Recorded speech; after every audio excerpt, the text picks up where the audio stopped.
The birth of a child is meant to be a time of great joy, but for one North Las Vegas family, it's been uncertainty. Doctors diagnosed their 2-month-old son with a very rare genetic disorder. Yeah, it's so uncommon that there are fewer than 10 people known around the world with it, and according to online medical journals, that's where we get that staggering figure.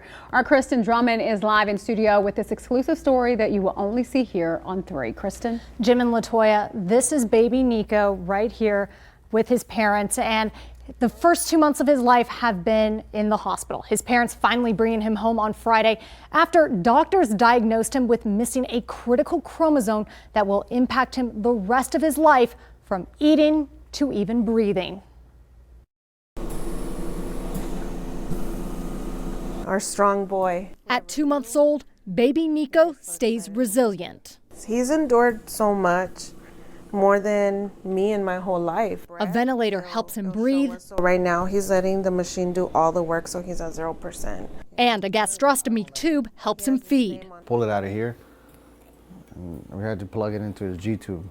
Tubes running everywhere that make his dad hesitant to even pick him up. So what I do, I sit here and mess with him for a little bit. I talk to him, but I can't really hold him like a baby. Dealing with so much at so young that Alexis and Susana Gastelum adopted a new name for Niko. We call him the Incredible Hulk because he's a fighter. A fight he's taking on after doctors diagnosed him with 5q31.3 microdeletion syndrome, a genetic mutation from missing a chromosome at birth.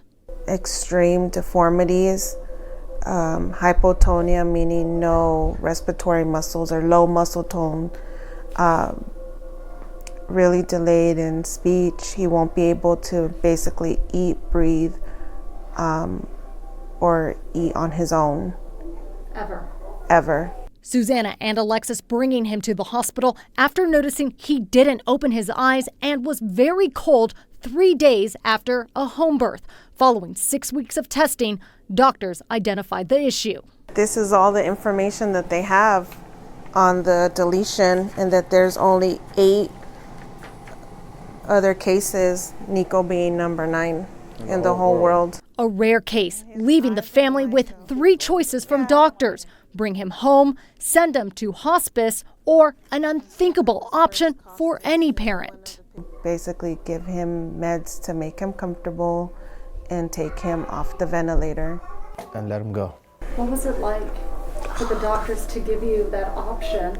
It's like mixed emotions, because it was even made me mad. Like, how dare you guys give us that option? Susana and Alexis choosing instead to care for their son at home.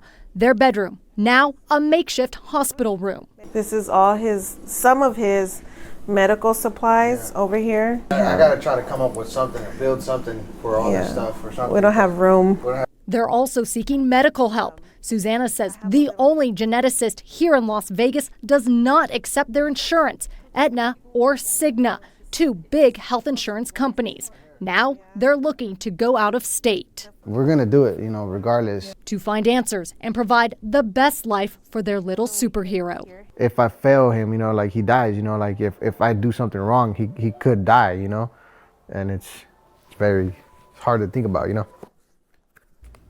Alexis and Susana remain on maternity as well as paternity leave, but that won't last as bills continue to pile up at home. While caring for Niko around the clock full time, they're also raising their 6 other children, all under 16 years old. They've started a GoFundMe to help with Niko's medical expenses and for the expected out-of-state travel. We have a link on our website, news3lv.com. This is quite a story. After nearly 1 million I-dos, the Little White Wedding Chapel is about to enter a new era. News 3's Katie Munch talked to its outgoing owner, known as the Queen of Las Vegas Weddings, about why she sold the chapel and what is next. Yeah, Charlotte Richards spent decades making this wedding chapel iconic, and now she is handing off the bouquet. She says she is ready to spend more time with her beloved poodles and go to the beach.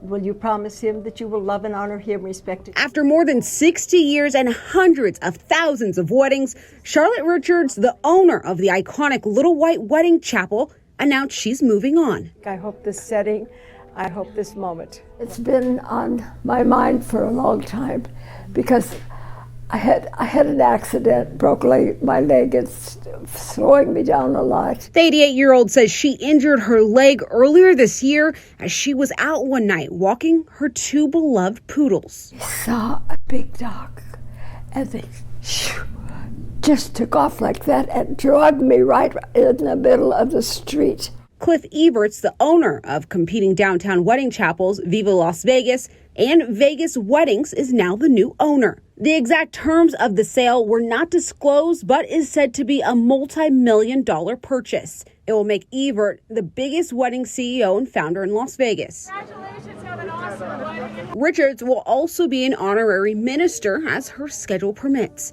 But she says she's ready to have some fun and has plans to visit 3 islands with her loved ones. People say, why don't you come to the islands? Why don't you come here? Come on, let's just go and have some fun.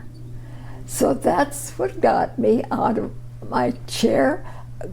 I held my leg. I said, I'm gonna, you're gonna not keep me down, leg. Now, the new owner plans to honor all future wedding reservations and will also keep the same staff. He officially takes over tomorrow. The Clark County School Board of Trustee races. Of course, canvassing isn't until Friday when we will get the final results, but our Crisis in the Classroom investigative reporter Tiffany Lane has an update for us. And Tiffany, I know that you say that these results are finalized?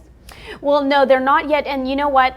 We've been looking for the Associated Press to call a lot of the races, but since this one is not on the state website, it hasn't been called yet. And as you mentioned, canvassing is on Friday, so these are not the official results, but we're comfortable sharing what seem to be the likely winners or who are ahead so far, given the unofficial numbers on the county website right now. Again, these will have to be confirmed after the official canvass later this week.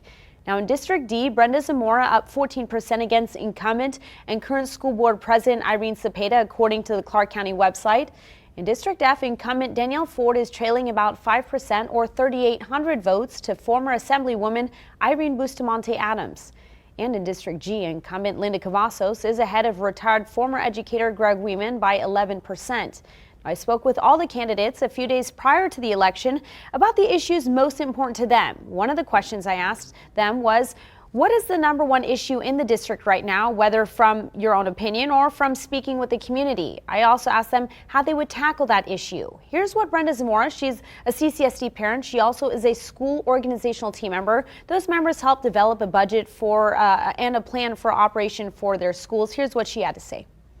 Just voters, right? It's just families of CCSD. And a lot of the problems that they are looking at or that they are facing is that they have no response from representatives. They're folks who are supposed to be their voice. That's the biggest thing. And Irene Bustamante Adams served in the Nevada State Assembly for 8 years. She currently serves as Deputy Director of Workforce Connections. Now, here's what she believes is the #1 priority. The thing that I have heard over and over at the doors has been the concern for safety. And so I know that the current trustees and the superintendent put things in place to increase the safety and security of the staff and the kids. I would get information to make sure that that is working for those individuals and for the community. And the incumbent in the lead of her district right now, Linda Cavazos, she actually served as president of the board last year. That was when the superintendent was fired and then voted back. She is a former teacher and currently runs a private counseling practice. Now here's her priority. Issues that are popping up the most frequently, Tiffany, are school safety, the violence that's happening in school. That is still a big issue with both the parents, the community, and huge issue with the educators. I'm going to kind of like roll them all into one and then kind of tell you how I would address it. The other thing is the mental health resources.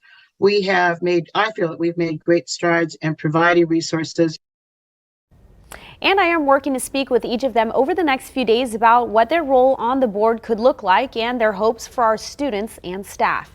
For now, continue sending your tips on all issues important to you in our schools. School tips at news3lv.com or 702-805-0489. Hi everybody, I'm Reed Cowan from News 3 Las Vegas. We want to thank you for checking out our YouTube channel. Remember, you can always see more of our videos by clicking on the video links. And also don't forget to click that subscribe button so that you don't miss out on any of our YouTube updates. Thanks for watching.